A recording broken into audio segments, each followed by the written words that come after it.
고발 사주 의혹의 핵심 인물이죠. 손준성 검사가 잠시 후에 구속 심사를 받습니다. 국민의힘 김웅 의원에게 여권 인사들에 대한 고발장을 전달한 의혹을 받고 있습니다. 특히 체포영장이 기각된 뒤에 소환 조사 없이 청구된 구속영장이어서 구속 여부가 공수처 수사의 중대 분기점이 될 것으로 보입니다. 취재기자 연결합니다. 김경수 기자.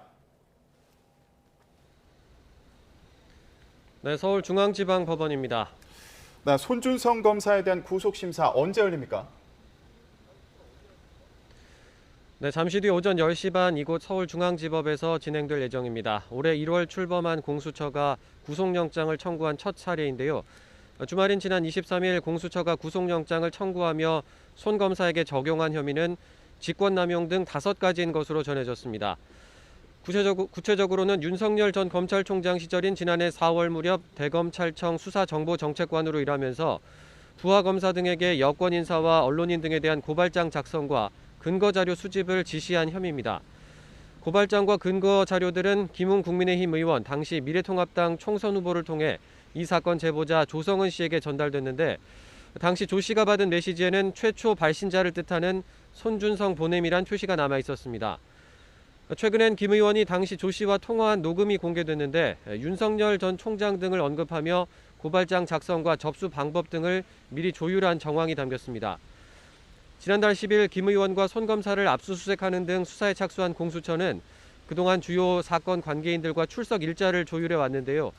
손 검사는 사건에 관여하지 않았고 공정한 수사가 진행되면 진실이 밝혀질 거라며 그동안 혐의 자체를 부인해 왔습니다.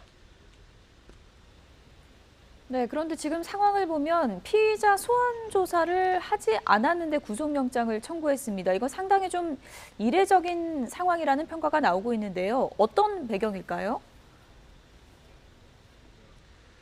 네, 공수처는 이 손 검사가 출석 날짜를 계속 미루면서 협조하지 않고 수사를 피하려 한다고 봤습니다. 변호인 선임이 늦어지고 있다며 출석 날짜 확정을 미루다가 지난 22일에야 출석하기로 했는데 하루 전에 다시 다음 달 초에 출석이 가능하다고 말을 바꿨다는 겁니다. 공수처는 지난 22일 조사 예정일을 앞두고 손 검사 체포영장도 한 차례 법원에 청구했지만 기각됐습니다. 법원은 손 검사가 조사에 안 나올 거라고 단정할 수 없다고 판단했는데요.